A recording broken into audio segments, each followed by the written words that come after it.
The rain came down hard that evening, cold, sharp, and unrelenting. It wasn't the kind of rain that cleansed the city or made everything smell fresh. This was the kind that soaked through your coat in seconds, turned sidewalks into rivers, and made people hurry past each other without a glance. Downtown Chicago was already quiet at this hour, but the storm had emptied the streets almost completely. Only the occasional taxi splashed through puddles, headlights cutting through the gray curtain of water. Inside his black SUV, the man behind the wheel barely noticed the weather. He'd been numb for months, maybe longer. The divorce papers had been signed 6 weeks ago, though the real separation had started years before that. His sons barely spoke to him unless it was about money or school. He'd built a company from nothing, turned a garage idea into something worth hundreds of millions, but lately none of it felt like much. Success had become a heavy coat he couldn't take off, even when he was alone. He slowed at a red light near the old train station. That's when he saw her. Under the broken awning of a bus stop, curled into herself like a leaf in winter, sat a small figure, a girl, maybe 12 or 13. She wore a soaked hoodie 2 sizes too big, and her legs were bent at awkward angles, held in place by metal braces that glinted under the street lamp. Rain dripped off her chin. She wasn't crying loudly, just silent tears mixing with the rain, her shoulders shaking with each breath. One hand clutched a torn backpack. The other gripped the edge of the bench like it was the only thing keeping her from floating away. He didn't plan to stop. He told himself that as the light turned green. He pressed the gas lightly, but his foot hesitated.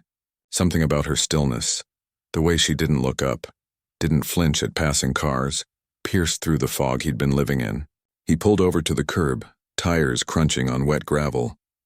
For a long moment he just sat there, engine idling, watching her through the rain-streaked windshield. He thought of his daughter. Not the boys, his daughter. The one who never made it past 3 days old. A memory he kept locked away. Like a book on a high shelf he refused to dust off. But now, for some reason, it came rushing back. The tiny hand, the silence in the hospital room, the crushing weight of helplessness. He turned off the engine. The rain hit him like a slap as he stepped out. He didn't grab an umbrella. He walked toward the bus stop, shoes sinking into puddles, coat already heavy with water. When he was a few feet away, the girl finally looked up. Her eyes were wide, dark with fear, but also something else, exhaustion maybe. Like she'd been running for a long time and had finally run out of places to go. He crouched down slowly, careful not to tower over her. "Hey," he said, voice softer than he'd used in weeks. "You okay?" She didn't answer. Just shook her head once, eyes dropping back to her lap. He noticed her lips were blue from the cold. Her fingers were stiff around the backpack strap. Without thinking, he shrugged off his coat, a thick wool one, dry on the inside, and held it out. "Here, put this on." She hesitated, glanced at his face, then at the coat, then back at the empty street behind him. He saw the calculation in her eyes, stranger, rain, night, alone. He didn't blame her. "I'm not going to hurt you," he said. I can't leave you out here like this." Still silent, she reached out with trembling hands and took the coat. It swallowed her whole, but she wrapped it around herself like armor. He waited. Didn't rush her. Didn't ask questions yet. After a minute, she looked up again. This time there was a question in her eyes. "My car's right there," he said, nodding toward the SUV. "Warm, dry. I can take you somewhere safe. A shelter, a police station, whatever you need." She shook her head quickly, almost panicked. Then, with effort, she pointed to her throat and shook her head again. Not refusal, explanation. She couldn't speak. Understanding clicked in his chest. He nodded slowly. "Okay, no talking needed." He stood but didn't move away. Gave her space. "If you want to come with me, just stand up. I'll help you. If not, I'll call someone who can." She looked at the ground, then at the rain, then at him, and then, slowly, she pushed herself up using the bench. Her legs wobbled. The braces creaked softly. He stepped forward, offering his arm, not grabbing, just there. She took it, her grip surprisingly strong. Together, they walked the short distance to the car. He opened the passenger door, helped her in, then hurried around to the driver's side, soaked to the skin but not caring. Inside, the heater hummed to life. Warm air filled the cabin. She pulled the coat tighter, eyes scanning the car like she'd never been in one this nice before. Maybe she hadn't. He didn't start driving right away. "Do you have a name?" he asked gently. She nodded. reached into her soaked backpack with careful fingers and pulled out a small notebook and a stub of a pencil. Her hands shook, but she wrote slowly, deliberately. When she turned the page toward him, it read, "Lena." "Lena," he repeated. I'm James." She gave a small nod, then pointed out the window, at the rain, at the dark street. "You don't have anywhere to go tonight, do you?" he asked. She looked down. Wrote again. "Not safe there." He didn't ask what that meant, not yet. Some wounds don't need probing right away. "All right," he said, putting the car in drive. "Then you're coming home with me." She tensed for a second, but didn't protest. Just watched the city blur past the window, rain painting streaks across the glass. His apartment was on the 32nd floor of a sleek tower overlooking the river. All glass and steel, quiet and clean. He hadn't realized how empty it felt until he walked in with someone else. Lena stood just inside the doorway, dripping on the marble floor, looking around like she'd stepped into another world. "It's okay," he said. "You can come in." He led her to the guest bathroom. "There are dry towels in there. Take your time. I'll get you something warm to drink." While she was in the bathroom, he called his housekeeper. She lived in the building and sometimes helped on weekends. "Maria," he said when she answered, "I've got a situation, a girl, about 12. She's cold, wet, and doesn't speak. Can you come up? Just for an hour or two?" Maria didn't ask questions. "I'll be right there." Then he dug through his closet, found an old pair of sweatpants and a soft t-shirt, way too big but clean and dry. Left them outside the bathroom door. When Lena came out, she looked smaller in his clothes but warmer. Her wet hair was combed back and she'd washed her face. She held the towel like a shield, but her eyes were calmer. Maria arrived with a thermos of hot chocolate and a bag of groceries. She smiled at Lena, warm, no pity, and set about making soup in the kitchen. James watched as Lena sat at the island counter, sipping the hot chocolate, watching Maria move with quiet confidence. For the first time that night, Lena's shoulders relaxed. Later, after Maria left and the apartment was quiet again, James showed Lena to the guest room. Fresh sheets, extra blankets, a nightlight plugged in by the bed. "You can stay here as long as you need," he said. She looked at him for a long moment. Then slowly she reached out and touched his sleeve just once. "A thank you without words," he nodded. "Get some rest." Back in his own room, he sat on the edge of the bed, staring at the city lights. He should have called the police, should have taken her to a shelter, should have followed protocol. But something in him, the part that had shut down after his daughter died, after his marriage fell apart, had woken up when he saw her in the rain. He didn't know what came next. Didn't know if she had family looking for her, or if the system would take her away tomorrow. But for tonight, she was safe, and for the first time in a long time, he didn't feel quite so alone. Down the hall, the guest room light stayed on for a while. He imagined her lying there, listening to the hum of the building, wondering if this kindness was real or just another temporary stop on a road full of disappointments. He hoped, for both their sakes, that it was real.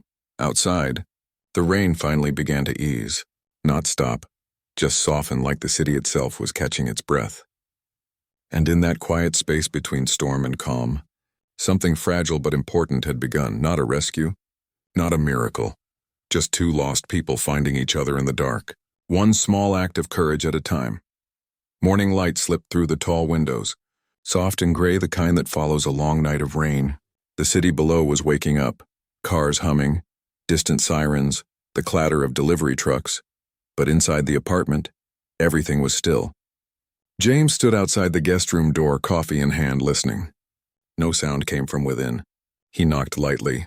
"Lena, you awake?" A pause, then a soft thump, like someone shifting under blankets. The door opened a few inches. Lena stood there, still in his oversized t-shirt and sweatpants, hair messy, eyes half closed. She looked younger in the daylight. She held out her notebook. One word, hungry. He smiled. "Yeah, me too." In the kitchen, he scrambled eggs while she sat at the counter, watching his every move like she'd never seen someone cook before. Maybe she hadn't. Not like this, not in a calm kitchen with no shouting, no slamming doors.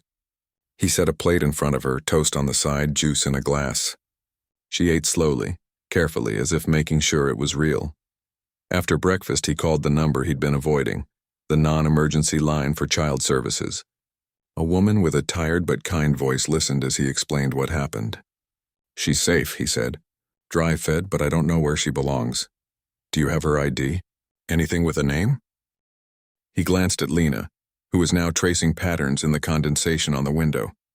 Just her first name, Lena, and she doesn't speak. There was a long pause on the line. We'll send someone this afternoon. In the meantime, thank you for taking her in. When he hung up, Lena was watching him. She wrote in her notebook, "They'll take me away." He didn't lie. Maybe, but not today. And not without making sure you're okay. She nodded. But her fingers tightened around the pencil. Later that morning, a social worker arrived, mid-50s, silver hair pulled back, eyes that had seen too much but hadn't gone cold. Her name was Diane. She spoke gently to Lena, showed her a badge, didn't crowd her. Lena stayed quiet but didn't hide. In the living room, Diane flipped through a file. Lena's been in the system since she was 8. Mom struggled with addiction. Last placement fell through 2 weeks ago. We thought she was staying with a cousin, but she sighed. Turns out the cousin moved without telling anyone. Lena's been bouncing between shelters and bus stations since. James felt a knot in his stomach. She's 12. 13 next month, Diane corrected softly. And she's got cerebral palsy. Mild, but it affects her speech and mobility. She's smart, though. Reads above grade level, just no one stuck around long enough to see it. Why can't she talk? Partly the cerebral palsy. It affects muscle control, including in her throat. But also trauma. She used to say a few words, but after her last foster home, she stopped. James looked toward the kitchen where Lena was carefully stacking her dishes. She's been through enough. Diane studied him. You're not related. You've got no legal tie to her. Why are you doing this? He didn't have a neat answer. I saw her in the rain. That's it. Diane nodded like she understood more than he said. If you're serious about helping, you'd need to apply for emergency temporary guardianship. It's not fast and it's not easy, but it's possible, especially if she's safe with you. Then I'll do it. That afternoon, while paperwork began its slow crawl through the system, James took Lena to a nearby clinic. A kind pediatrician checked her over. No fever, no injuries, just exhaustion and mild dehydration. She needs consistent physical therapy, the doctor said. And maybe a new communication device. That notebook won't cut it long term. James didn't hesitate. Get her what she needs. By evening, a sleek tablet arrived. Voice output software, touch-sensitive, preloaded with common phrases. Lena's eyes lit up when they showed her how to use it. She tapped a few buttons and a calm, clear voice said, "Hello?" She looked at James, tapped again. "Thank you." He swallowed hard. "You're welcome." But not everything was smooth. That night, his older son called. "Dad, is it true? You brought some random kid home?" "It's not random," James said, stepping into the hallway so Lena wouldn't hear. "Her name's Lena. She needed help. And you're just keeping her?" "I'm giving her a place to stay while things get sorted." There was silence. Then, "Mom says you're trying to replace us." James closed his eyes. That's not what this is. But the doubt hung in the air like smoke. The next few days were a blur of appointments, physical therapy, speech evaluation, school records. Lena handled it all with quiet grace, but James saw the fatigue in her eyes. At night, she'd sit by the window staring at the city, tablet in her lap. Sometimes she'd type short sentences. "Stars are far." Or, "Rain again." He started joining her. They'd sit in silence, two people who didn't need to fill the air with noise. One evening, he played an old jazz record, something his father used to love. Lena tilted her head, listening. Then she tapped on her tablet. "Nice." He laughed softly. "Yeah, it is." Slowly, routines formed. Mornings, breakfast, then stretching exercises with a therapist who came to the apartment. Afternoons, reading together. Lena loved fantasy books, especially ones with brave girls who saved the world. Evenings, walks in the building's garden where she'd point at birds or flowers and he'd name them. One afternoon, his younger son showed up unannounced. He stood in the doorway, backpack slung over one shoulder, eyes scanning the living room like he expected chaos. "Hey," James said. "Mom's freaking out," the boy said. "Says you've lost it." James didn't argue. "Want to meet her?" Before his son could answer, Lena appeared from the hallway. She froze when she saw the stranger. James knelt beside her. "It's okay. This is my son. He's family." Lena studied the boy. Then slowly she held out her hand, not to shake but to show the small origami crane she'd folded that morning. His son blinked, then took it carefully. "You made this?" She nodded. Tapped her tablet. "For you." He looked stunned. "Thanks." After that, he came by more often, not every day, but enough. He'd sit with Lena while James worked, showing her video games she could play with one hand, or helping her practice walking with her braces. One day, James overheard him say, "You're way better at this than I am," when she beat him at a puzzle game.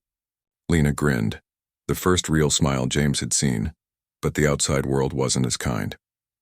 At a follow-up meeting with Child Services, a new caseworker, a younger man with sharp eyes, questioned James closely. "You're a wealthy businessman, no experience with special needs children, divorced, distant from your own kids until recently. Why should we trust you with permanent care?" James didn't get angry. "I'm not asking for permanent yet, just time." To show her that not everyone leaves, the caseworker wrote something down. "We'll see." That night, James sat alone on the balcony. The city glittered below, but he felt heavy. Was he doing the right thing? Or was he just trying to fix his own broken pieces by saving someone else? As if sensing his mood, Lena wheeled her chair onto the balcony. She didn't say anything, just sat beside him, shoulder almost touching his. After a while, she tapped her tablet. The voice said, "You stay." He looked at her. "What?" She pointed at him, then at the ground beneath them. "You stay, not go." Tears pricked his eyes. "No," he said softly. "I'm not going anywhere." But the system moved slowly and doubt crept in. One rainy afternoon, just like the night they met, Lena had a bad fall during therapy. She twisted her ankle and the pain brought back memories she couldn't speak about. She shut down completely. Wouldn't eat. Wouldn't look at anyone. Just curled up in bed, tablet turned off. James sat by her door for hours. Finally he went in, not to talk, just to be there. He lay on the floor beside her bed, like he used to do when his sons were little and scared of thunderstorms. He didn't say a word, just breathed quietly, a steady presence in the dark. After a long time, she reached down. Her fingers brushed his hair just once. Then she whispered so softly he almost missed it. "Dad?" His breath caught. She'd never spoken before. Not a full word. He looked up. "Yeah, Lena, I'm here." She didn't say more, but she turned on her tablet. Typed slowly, "Don't leave." "I won't," he promised. And for the first time, he meant it not just as a shelter, not just as a good deed, but as a father. The next morning, she was back at the table eating toast. His younger son came by with a new book, The Girl Who Drank the Moon. "Heard you like magic," he said, handing it to her. Lena smiled, tapped her tablet. "Read with me?" "Sure," he said, pulling up a chair. James watched from the kitchen, heart full in a way he hadn't felt in years. This wasn't perfect. There were still court dates, therapy sessions, awkward silences with his older son, and nights when Lena woke up crying from dreams she couldn't explain. But in the small moments, the shared meals, the quiet walks, the way she now reached for his hand when crossing the street, he saw something real growing. Not charity. Not guilt. Just love, plain and simple. And maybe, just maybe, that was enough to build a home on. The school hallway felt too bright, too loud. Lockers slammed, sneakers squeaked on polished floors, and laughter bounced off the walls like it had nowhere else to go. Lena stood just inside the main entrance, gripping the handles of her wheelchair, eyes fixed on the floor. James hovered a few steps behind, not too close. Not too far, giving her space, but ready if she needed him. It was her first day at the new school, a public middle school with an inclusion program the district had recommended. They'd spent weeks preparing, meeting the principal, touring the classrooms, testing the ramps and bathroom doors. Everything checked out on paper.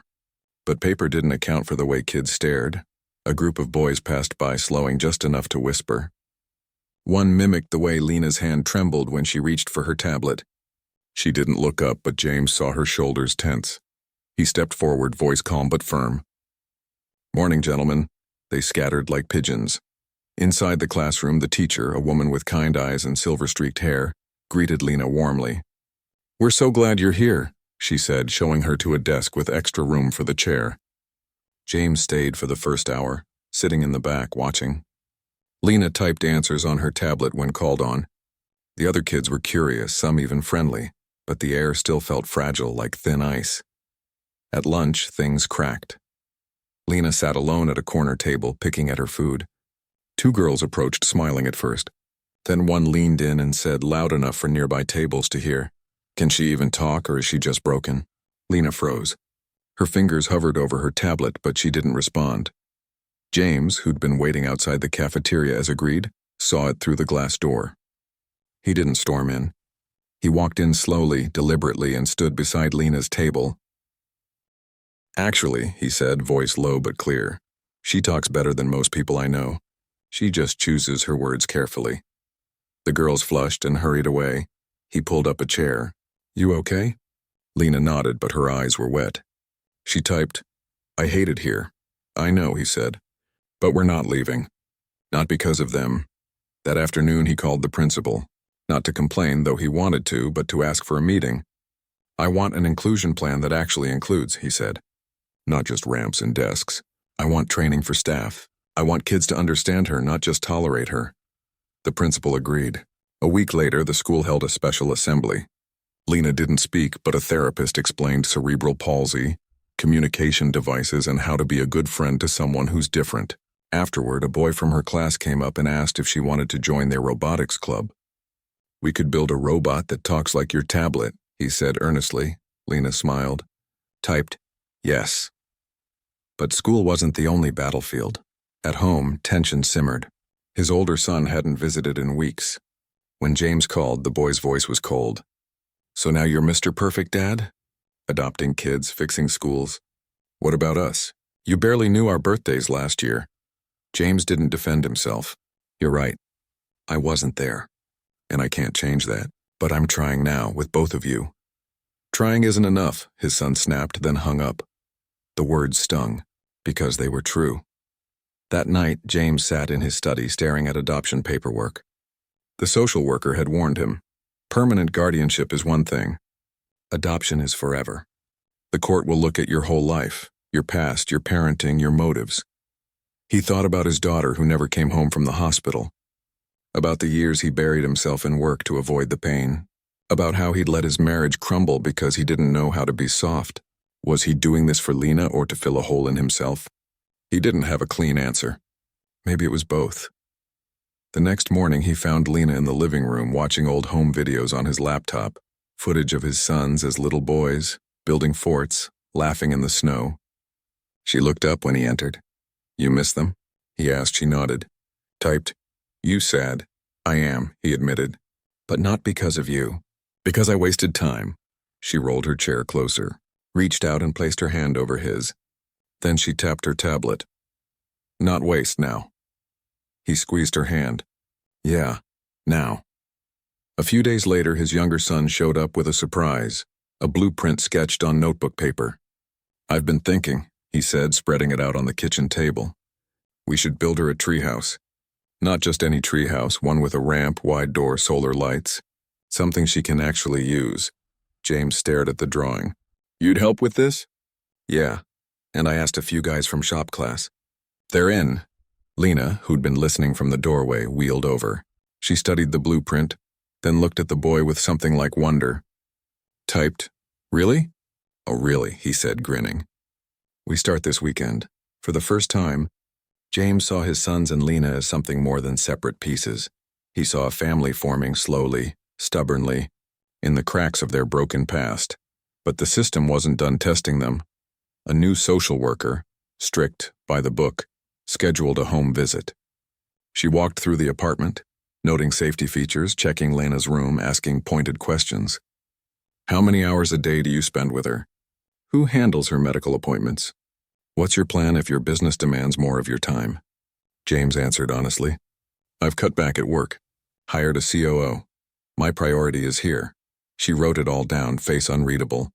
After she left, Lena looked worried. Typed, "She doesn't like me?" "No," James said firmly. "She doesn't know you yet. But she will." That evening, he called a family therapist he'd heard about, a man who specialized in blended families and trauma. "We need help," he admitted. "Not just Lena, all of us." To his surprise, his older son agreed to come once. "Fine," he muttered over the phone. "But I'm not promising anything." The first session was awkward. Everyone sat in a circle, silence thick as fog. The therapist didn't push, just asked simple questions. What do you wish the others understood about you? His older son crossed his arms. That I'm not a project. Lena looked down, typed slowly. I don't want to take your dad. The room went still. His older son blinked. What? She typed again, voice calm from the tablet. You had him first. I know. Something shifted in the boy's face. The anger softened just a little. It's not about that. It's just, everything changed so fast. James spoke then. It did, and I didn't handle it well. I should have talked to you both before bringing her home. I was scared you'd say no. Would we have? His younger son asked quietly. James didn't know. Maybe, but you deserve to say. Lena reached out and touched his older son's knee, gentle, not demanding. He didn't pull away. After the session, they walked out together. No one spoke, but they didn't scatter either. At the car, his older son paused. That treehouse thing, you really building it? Yeah, his brother said. You in? A beat, then a nod. Yeah, I'm in. Back at the apartment, Lena was quiet. James thought she was tired until she handed him her tablet. On the screen, a sentence she'd written alone. I thought I was alone forever. Now I have 3 dads. He hugged her tight, voice rough. And I have a daughter. The next week they started building. Weekends turned into shared labor, measuring wood, hammering nails, painting walls sky blue. His older son surprised everyone by designing a pulley system so Lena could raise and lower a flag from her chair. His younger son wired solar panels for lights. James handled the heavy lifting, but mostly, he watched. Watched his sons laugh together for the first time in years. Watched Lena direct the work with confident taps on her tablet. Watched a real home take shape, not just in wood and nails, but in trust. One evening, covered in sawdust and sweat, they sat on the half-finished platform eating pizza. Lena looked out at the sunset, then turned to James. She'd been practicing speech with her therapist. Small words, slow sounds. She took a breath and said, clear as a bell, Dad. He froze. Yeah? She smiled. Love. You. Tears filled his eyes. He didn't hide them. I love you too, sweetheart. His older son cleared his throat. You know, she says it better than you ever did. James laughed through the tears. Yeah, she does. In that moment, under a sky turning gold, the past didn't vanish, but it lost its power. They weren't perfect. They still argued, still missed cues, still carried old hurts. But they were trying. Together. And sometimes that's enough to build a future on. The weekend started like any other, quiet, hopeful, full of small routines. They'd driven up to the lake house, the one James hadn't visited in years, buried in pines and silence. Lena loved it there. No city noise, no stairs, just wind in the trees and the soft lap of water against the dock. She'd been practicing walking more with her braces, and the flat, grassy yard gave her room to move without fear of falling on concrete. Saturday morning, they built a fire, made pancakes, and watched birds from the porch. Lena sat in her chair, wrapped in a fleece blanket, tablet on her lap. She'd been using her voice more lately. Short words, sometimes whole sentences if she was calm. Blue Jay, she said, pointing. James smiled. Yeah, loud little thing, isn't he? In the afternoon, the boys joined them. They'd brought fishing rods, even though none of them knew how to use them properly. They laughed when lines got tangled, when bait fell off hooks, when a squirrel stole their sandwich right off the picnic table. Lena watched it all, quiet but smiling, her eyes bright with something James hadn't seen before. Peace. But peace, he was learning, never lasts long. It happened just after dinner. They were cleaning up in the kitchen, Lena helping by wiping the table with a cloth, when she suddenly stopped. Her hand froze mid-swipe. Her eyes went wide, unfocused. Then her whole body stiffened. Lena? James dropped the dish he was holding. She didn't answer. Her breathing turned shallow fast. One leg jerked, then the other. The cloth fell to the floor. Seizure, his younger son said, voice tight. Call 911. James was already moving. He knelt beside her, gently guiding her to the floor, turning her on her side like the therapist had taught him. It's okay, sweetheart, he whispered, though his own hands were shaking. I've got you. The seizure lasted less than a minute, but it felt like an hour. When it passed, Lena was limp, pale, drenched in sweat. She blinked slowly, confused, scared. Her lips moved, but no sound came out. The ambulance arrived fast. Paramedics checked her vitals, asked questions James could barely answer. "She's had them before," he said, "but not in months. Not since we started the new meds." At the hospital, they waited in a small exam room with thin curtains and flickering lights. The boys sat on plastic chairs, silent. James paced, then stopped, then paced again. Every minute stretched like taffy. A doctor came in, calm, tired-eyed. "She's stable. We're running tests, but it looks like a breakthrough seizure. Sometimes stress, fatigue, or even a change in routine can trigger them, even with medication." "Is she in danger?" James asked. "Not right now. But she'll need close monitoring. And you'll need to talk to her neurologist about adjusting her treatment."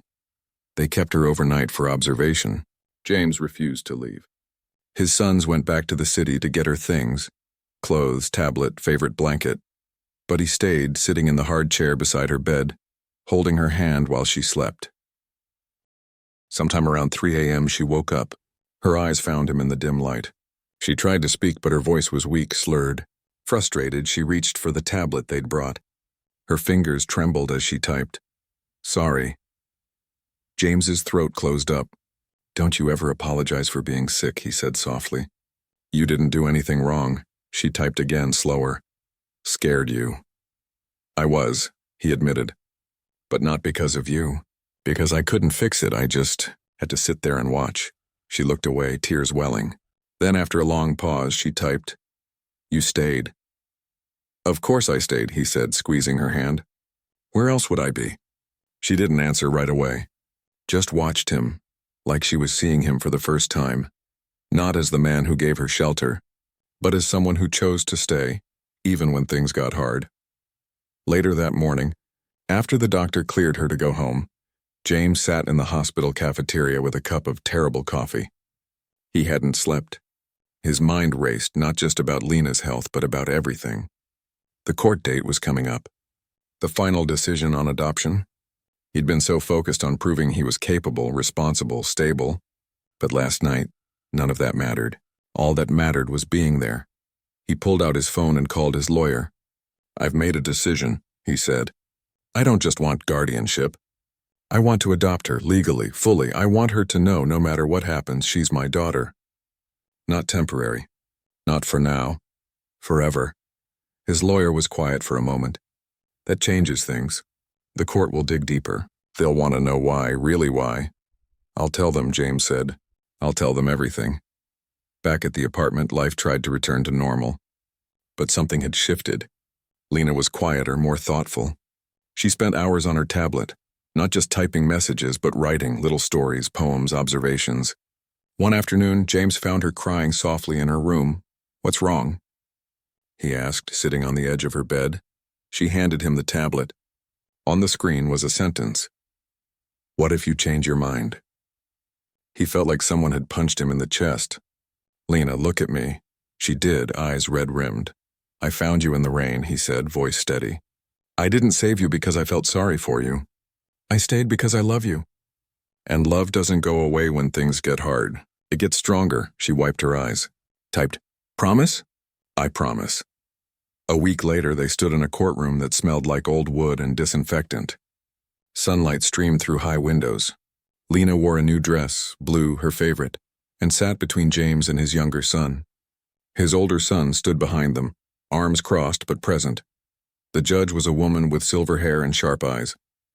She'd read the file, heard from social workers, reviewed medical records, school reports, even letters from Lena's teachers and therapists. She looked at James. "You've requested full adoption," she said. "Not just custody. Why?" James took a breath. "Because she's my daughter. Not on paper yet, but in every way that matters.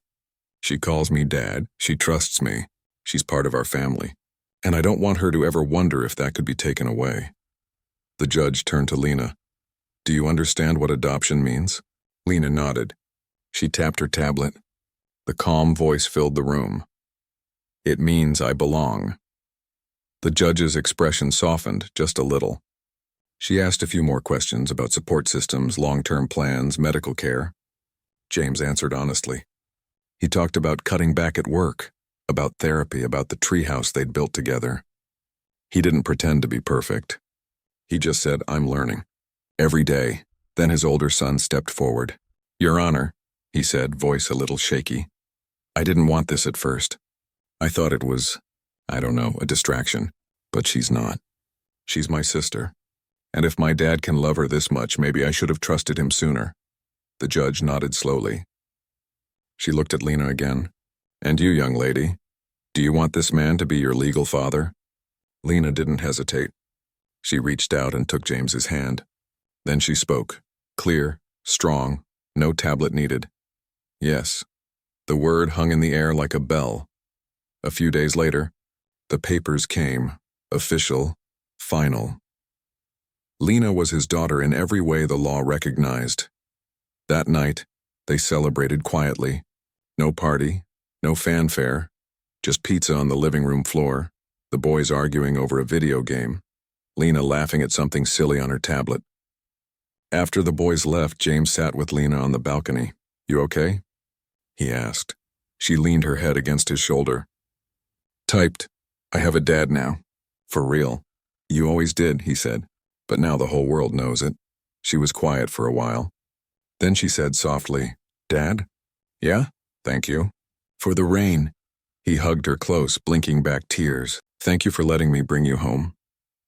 Inside, the city hummed on, unaware of the quiet miracle that had just been made official. But in that moment, under a sky full of stars, two hearts beat in sync. No longer strangers, no longer broken, just whole together. Finally home. 2 years had passed since that rainy night, but sometimes it still felt like yesterday. The city hadn't changed much. Same tall buildings, same rush of traffic, same gray skies that turned gold at sunset. But inside the apartment, everything was different, warmer, lived in, full. The sleek, empty penthouse James once called home was now a place where laughter echoed off the walls. Paintings covered the once bare spaces. Not expensive art, but colorful, bold pieces Lena had made using special brushes she could hold with her hands. A ramp led from the living room to the balcony, where potted herbs grew in wooden boxes his younger son had built. In the corner, a bookshelf overflowed with fantasy novels, science magazines, and dog-eared poetry collections. And on the fridge, held up by magnets shaped like stars, was a school photo of 4 people smiling together, too tall, too small, all leaning into each other like they belonged. Lena was 14 now. She still used her braces, still relied on her tablet for longer thoughts, but her voice had grown stronger. She spoke in short sentences, clear and steady, and when she laughed, which was often, it filled the whole room. She'd started mainstream high school that fall, with support, and had already joined the school newspaper. Her first article was about accessibility in public parks. The principal read it aloud at assembly.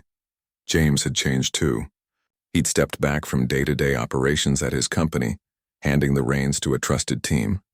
He still owned it, still showed up for big decisions, but his mornings now began with helping Lena pack her lunch, checking her therapy schedule, and sometimes just sitting with her over coffee while she planned her next story. He'd learned to listen, not just to words, but to silence, to glances, to the way she tapped her fingers when she was thinking hard. His sons were different as well. The older one was studying to be a special education teacher. "Turns out," he'd said one evening, "I'm pretty good at explaining things in ways people actually understand." The younger one volunteered at a community center that ran programs for kids with disabilities. He'd even started a weekend coding club where Lena taught basic programming using voice commands. They weren't perfect. There were still bad days. When Lena's legs ached from overuse, when James forgot a doctor's appointment, when old resentments flared during family dinners. But they'd learned to say, "I'm sorry and I need help and let's try again." That was the real magic, not the absence of problems, but the willingness to face them together. One crisp October morning, James stood in the school auditorium, heart pounding like he was the one about to walk across the stage. It was Lena's middle school graduation. She'd worked hard for this, navigating crowded hallways, giving presentations with her tablet, even speaking at a student council meeting about inclusive restrooms. Today, she'd insisted on walking to receive her diploma. Braces polished, dress neat, hair pulled back in a ponytail. The ceremony began with the usual speeches. Principal, Valedictorian, a local official. Then, to everyone's surprise, the principal announced, "We have a special graduate who'd like to say a few words." James held his breath. Lena rolled her chair to the center of the stage. She'd practiced this speech for weeks. Her therapist had helped. Her brothers had listened over and over, giving notes. She took a deep breath, placed her hands on the podium, and nodded to the tech crew. Her tablet, mounted on a stand, lit up. The calm, familiar voice filled the room. "Hi, my name is Lena. 2 years ago, I didn't think I'd ever stand on a stage like this. I didn't think I'd have a home or a family or people who believed I could do more than survive." She paused, looked out at the crowd, found James in the third row, held his gaze. "My dad found me in the rain. He didn't try to fix me. He didn't ask me to be someone else. He just loved me, and that's how I learned I was worth loving." A few parents wiped their eyes. James kept his hands clasped tight in his lap so no one would see them shake. "To everyone who feels invisible," she continued, "you're not. To everyone who's been told they're too much or not enough, you belong. And to my family, thank you for showing up. Not just that night, every day after."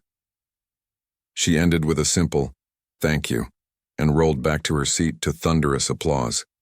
But she didn't sit right away. She turned her chair toward James, smiled, and mouthed 2 words he'd waited a lifetime to hear. "Love you."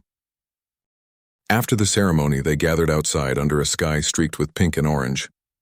His sons hugged Lena, lifting her slightly in their excitement. Friends came up to congratulate her. Kids who'd once stared now asked for selfies. James hung back, watching, heart full to bursting.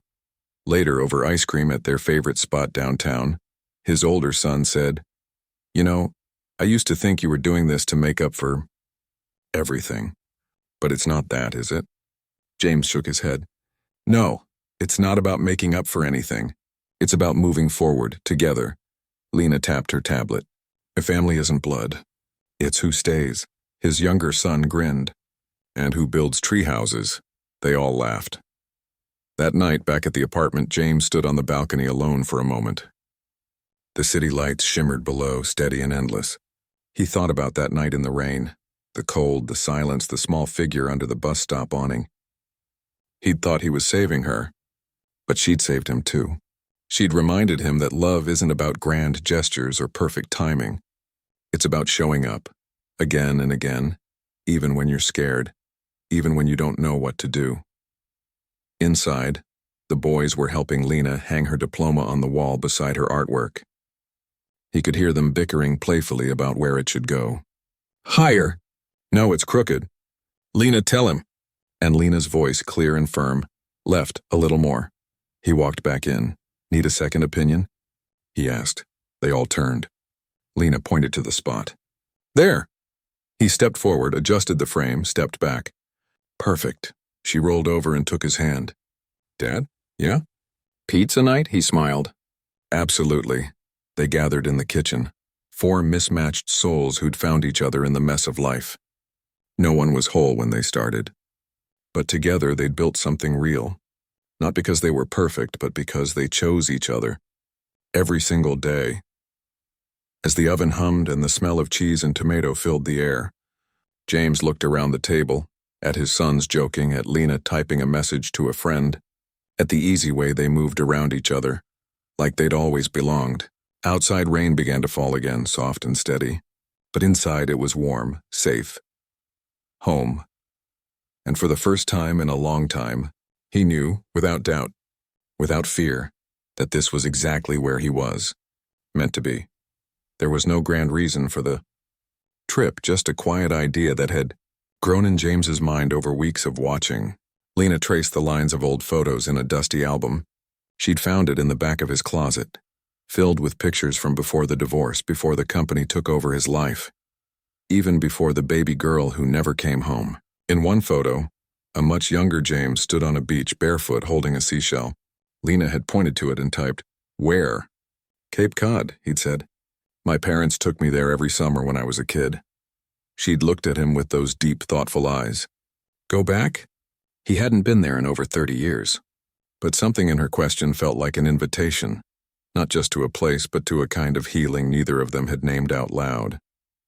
So he booked a small cottage near the dunes, packed the car with blankets, books, and Lena's favorite snacks, and told his sons they were taking a long weekend. To his surprise, both said they'd come. The drive was easy. Windows down, music low, the hum of tires on highway. Lena sat in the back with her tablet, occasionally reading aloud facts about lighthouses or tidal pools. His younger son navigated with his phone, while the older one dozed off, head against the window. James watched them in the rearview mirror, 3 faces he'd once feared he'd lost, and felt a quiet kind of peace settle in his chest. They arrived late afternoon. The cottage was simple, wood floors, white curtains, a porch swing that creaked when you sat on it. But it faced the ocean and the sound of waves was constant, soothing like the world breathing. Lena wheeled herself onto the porch the moment they unpacked.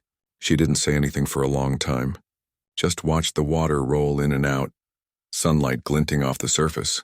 Then she turned to James and said, clear as morning, "It's bigger than I dreamed." He smiled.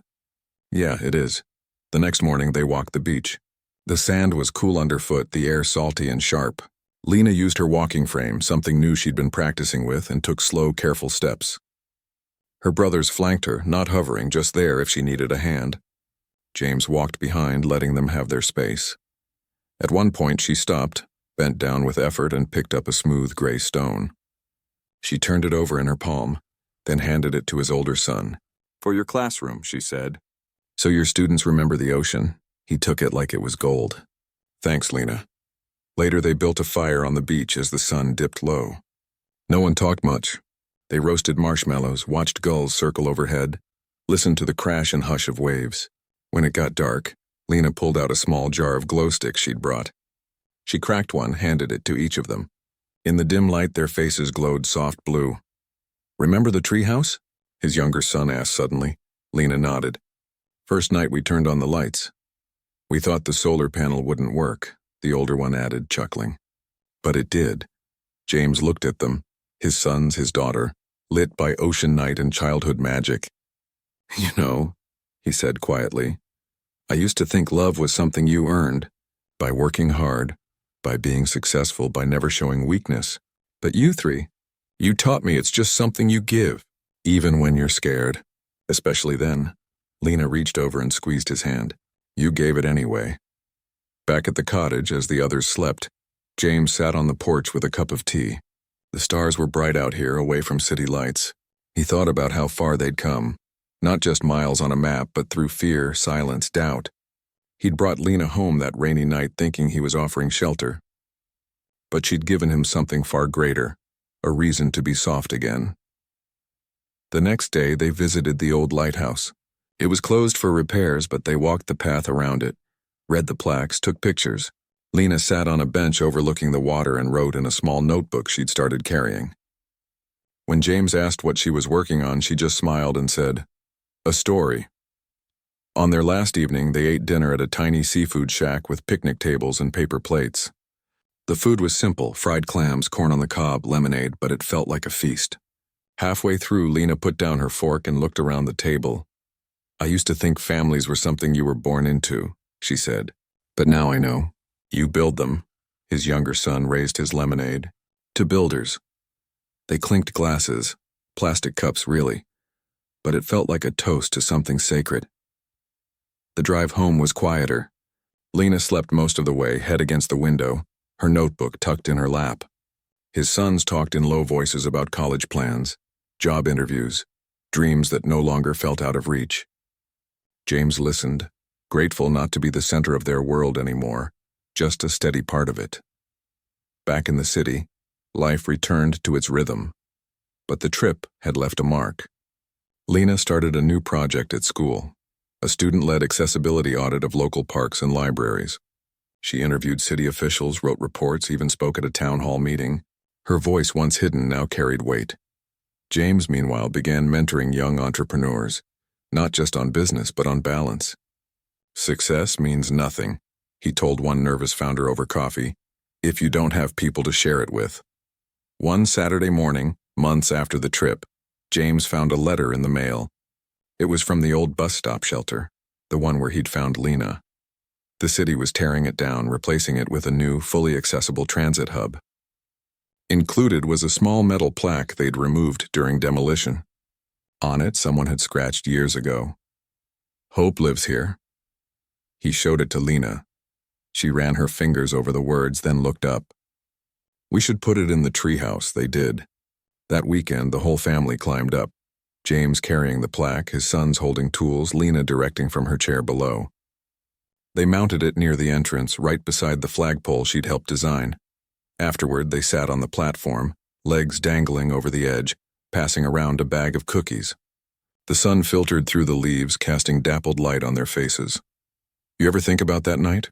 his older son asked suddenly. Lena nodded. "All the time." "What do you think would have happened if he hadn't stopped?" She didn't answer right away. Then she said, "I don't like that question." "Why not?" "Because it makes it sound like luck." But it wasn't luck. He chose to stop. He chose to stay. That's not chance. That's love. James felt his eyes sting. He didn't say anything. Just put his arm around her shoulders and pulled her close. Later that week, Lena handed him a printed copy of her latest article. The headline read, "The Day Someone Saw Me." It told her story, not as a rescue, but as a beginning. She wrote about fear, about silence, about the first time someone looked at her and didn't see a problem to fix but a person to know. At the end, she'd written, "Home isn't a place. It's the moment someone says, 'Come with me,' and means it." James read it twice. Then he framed it and hung it in his office right next to her graduation photo. Time kept moving. Seasons changed. Lena turned 15. His younger son moved into an apartment near campus but came home every Sunday for dinner. His older son started teaching and brought his first class on a field trip to the city's new accessible playground, the one Lena had helped design.